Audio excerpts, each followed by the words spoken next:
এখন সিনেমা চাওঁতে এণ্ডিং যদি ভাল নহয়, ঘৰলৈ আলহী আহিলে যদি আপোনাক শেষত মাত লগাই নাযায় কি হয় সেয়া মই নকলেও হ'ব। কিয়নো কথাতে কোৱা হয় যে শেষ ভালেই জগত ভাল। আপুনি হয়তো বহু বক্তাৰ কথা শুনিছে যিসকলে শেষত কয়, বহু সময় হৈ গৈছে, মই সামৰিছো আৰু কথা এইখিনিয়ে মই শেষ কৰিছো আৰু মোৰ বিশেষ ক'বলৈ নাই, ইয়াতে সামৰিছো। আপোনালোকে ভাষণ শেষ কৰাৰ এনেধৰণৰ তিনিটা পদ্ধতি শুনিলে আপোনালোকে হয়তো এনেধৰণৰ অভিজ্ঞতাৰো অধিকাৰী হৈছে। কিন্তু এনেদৰে ভাষণ শেষ কৰিলে কেতিয়াও দৰ্শক বা বিচাৰক আকৰ্ষিত নহয়। দৰ্শক বা বিচাৰকজন তেতিয়াহে আকৰ্ষিত হ'ব যেতিয়া আপুনি আৰম্ভণি সুন্দৰ কৰিব, লগতে সমাপ্তি সুন্দৰ কৰিব।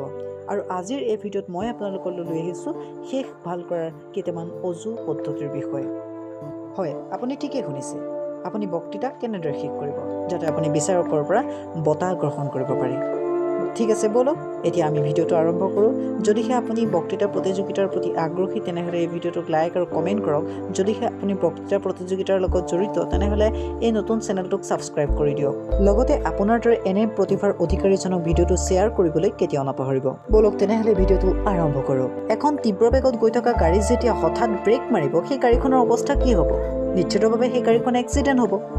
আৰু এক্সিডেণ্ট নহ'লেও সেই গাড়ীখনত যিসকল আৰোহী থাকিব সেই আৰোহীসকলে ভয় খাব। ঠিক সেইদৰে আপুনি এখন বক্তৃতা প্ৰতিযোগিতাত ভাষণ প্ৰদান কৰি গৈ আছে, যদিহে আপুনি হঠাৎ ভাষণটো বন্ধ কৰি দিয়ে বা বক্তৃতাটো বন্ধ কৰি দিয়ে, ঠিক সেইদৰে সেই গাড়ীখনত থকা আৰোহীসকলে যিদৰে ভয় খাব বা আৰু এক্সিডেণ্ট হোৱাৰ ফলত যিদৰে আঘাতপ্ৰাপ্ত হ'ব, ঠিক সেইদৰে দৰ্শকসকলেও বা শ্ৰোতাসকলেও সেই আঘাতেই পাব বুলি ভাবি ল'ব পাৰে। গতিকে আপুনি অতসময়ে যি কষ্টৰে কথাখিনি কৈ আছিলে সেই কথাখিনি অথলে যাব। গতিকে ইয়াৰ বাবে মোৰ প্ৰথম পইণ্টটো হৈছে আপুনি কৈ যোৱা কথাখিনি কেতিয়াও জৰুৰীভাৱে শেষ নকৰিব বা সামৰণি কেতিয়াও জৰুৰীভাৱে নকৰিব। আৰম্ভণি যিদৰে সুন্দৰভাৱে কৰিছিলে শেষো সেই সুন্দৰভাৱেই কৰিবলৈ চাওক। আৰু তেনে কৰিলে আপুনি বক্তৃতা প্ৰতিযোগিতাত স্থান পোৱাটো প্ৰায় নিশ্চিত। গতিকে বক্তৃতা হঠাৎ শেষ নকৰি পূৰ্ব পৰিকল্পিতভাৱে হাতত সময় ৰাখি আপোনাৰ সামৰণি দুআষাৰ আগবঢ়াওক। আপোনাৰ সামৰণিৰ দুআষাৰত আপুনি কৈ অহা কথাখিনিৰ এটা সাৰাংশ প্ৰদান কৰক। হয়, মোৰ দ্বিতীয়টো পইণ্ট হৈছে কথাখিনিৰ সাৰাংশ।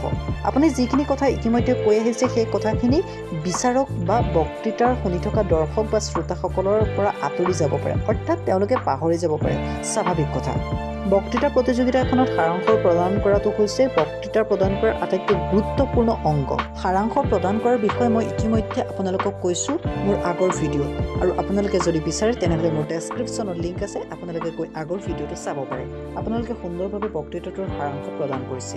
কিন্তু এটা কথা মনত ৰাখিব, যেতিয়া আপুনি বক্তৃতা বা ভাষণটোৰ সাৰাংশ প্ৰদান কৰিছে তেতিয়া যাতে সেই সাৰাংশৰ ভিতৰত কেতিয়াও নতুন ধৰণৰ কথা বা তথ্য আপোনালোকে সংযোজন নকৰে। অৰ্থাৎ আপুনি সাৰাংশটো কৈ আপোনাৰ ভাষণটো বা বক্তৃতাটোক অধিক সৰলীকৰণ কৰিবৰ কাৰণে যদিহে আপুনি তাৰ ভিতৰত নতুন কথা বা নতুন তথ্য সংযোজন কৰে, সেই তথ্যই হয়তো সেই দৰ্শক বা সেই শ্ৰোতাসকল বা সেই বিচাৰকজনক কিছু বিভ্ৰান্ত কৰি তুলিব পাৰে। গতিকে মোৰ তৃতীয়টো পইণ্ট হৈছে সামৰণিৰ দুআষাৰত কেতিয়াও নতুন তথ্য বা নতুন কথা সংযোজন নকৰিব। আৰু এনে কৰিলে আপুনি আৰম্ভণিৰ পৰা কৰা কষ্টখিনি অথলে যাব পাৰে। অৰ্থাৎ বক্তৃতাটোৰ সাৰাংশ মানে আপুনি কৈ অহা কথাখিনিৰ সৰলীকৃত। আপুনি বক্তৃতাটোৰ সাৰাংশ প্ৰদান কৰিছে, ইয়াত কোনো ধৰণৰ নতুন তথ্য প্ৰদান কৰা নাই। কিন্তু এটা কথা ঠিক যে আপুনি কিছুমান হয়তো আশ্চৰ্যকৰ কথা বা আশ্চৰ্যকৰ ষ্টৰী ইতিমধ্যে মই যিটো আগৰ ভিডিঅ'ত ইতিমধ্যে কৈছোঁ তেনেধৰণৰ কিছুমান আশ্চৰ্যকৰ কথা ক'ব পাৰে। কিন্তু মনত ৰাখিব কেতিয়াও মানুহ বিভ্ৰান্তত থাকিব নিবিচাৰে। গতিকে আপুনি যিখিনি কথা কৈছিলে তেনেধৰণৰ আশ্চৰ্যকৰ কিছুমান বিভ্ৰান্তিমূলক কথা কৈছিলে বা তেওঁলোকক আশ্চৰ্য লগাবলৈ কৈছিলে কথাখিনি, সেইখিনি সদায় সেই সামৰণিকণত আপুনি ভাঙি দিব লাগিব। অৰ্থাৎ মোৰ তৃতীয়টো পইণ্ট হৈছে বিভ্ৰান্তিৰ দূৰীকৰণ। আপোনাৰ কথাখিনি বা আপোনাৰ ভাষণটোত যিখিনি জটিল কথা কৈছিলে সেই কথাখিনি আপুনি সামৰণিৰ দুআষাৰত আপুনি অধিক সহজভাৱে বুজাই দিব লাগিব। তেতিয়াহে দৰ্শক, শ্ৰোতা বা বিচাৰকৰ মন মগজুত আপুনি কোৱা কথাখিনি স্থিৰস্থায়ী হ'ব।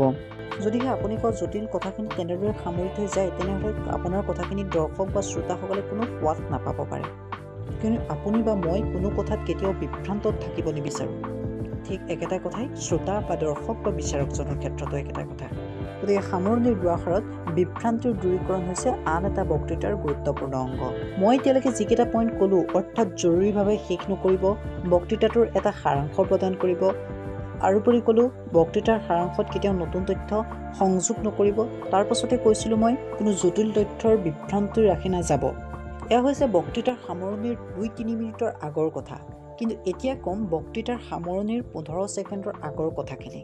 অৰ্থাৎ বক্তৃতা সামৰণিৰ শেষৰ দুটা বাক্য আপোনাৰ শেষৰ 15 ছেকেণ্ড অৰ্থাৎ শেষৰ দুটা বাক্যই নিৰ্ধাৰণ কৰে আপুনি কিমান হাত চাপৰি গোটাবলৈ সক্ষম হ'ব আপুনি সেই শেষৰ বাক্য দুটা এনেদৰে ক'ব আপোনাৰ হৃদয়ৰ পৰা ক'ব যাতে সেই বাক্যশাৰী আপোনাৰ শ্ৰোতা বা দৰ্শক বা বিচাৰকৰ হৃদয় চুই যাবলৈ সক্ষম হয় কিন্তু মনত ৰাখিব আপুনি যি দুটা বাক্য ক'ব শেষত সেই বাক্য দুটা আপুনি কোৱা ভাষণটো বা সেই আপুনি কোৱা বক্তৃতাটোৰ লগত সম্বন্ধিত হ'ব লাগিব যদিহে শোক প্ৰস্তাৱৰ শেষত হেপী নিউ ইয়েৰ বুলি কয় তেনেহ'লে সেয়া কিমান সুন্দৰ হ'ব সেয়া অনুমান কৰক গতিকে বক্তৃতাৰ সামৰণিৰ ক্ষেত্ৰত মনত ৰাখিবলগীয়া কথাটো হৈছে কেতিয়াও বক্তৃতা জৰুৰীভাৱে শেষ নকৰিব এটা সাৰাংশ প্ৰদান কৰিব সাৰাংশত কেতিয়াও নতুন তথ্য সংযোগ নকৰিব শ্ৰোতাৰ অন্তৰত কোনো বিভ্ৰান্ত নাৰাখিব আৰু শেষত এটা হৃদয়স্পৰ্শী বাক্যৰে আপোনাৰ বক্তৃতা শেষ কৰিব এয়াই আছিল বক্তৃতাৰ সামৰণিৰ কৌশল যদি এই ভিডিঅ'টো ভাল পালে তেনেহ'লে লাইক কমেণ্ট শ্বেয়াৰ কৰিব লগতে এই নতুন চেনেলটোক ছাবস্ক্ৰাইব কৰি দিব যাতে এনেধৰণৰ ভিডিঅ' বনাবৰ বাবে মই উৎসাহ পাওঁ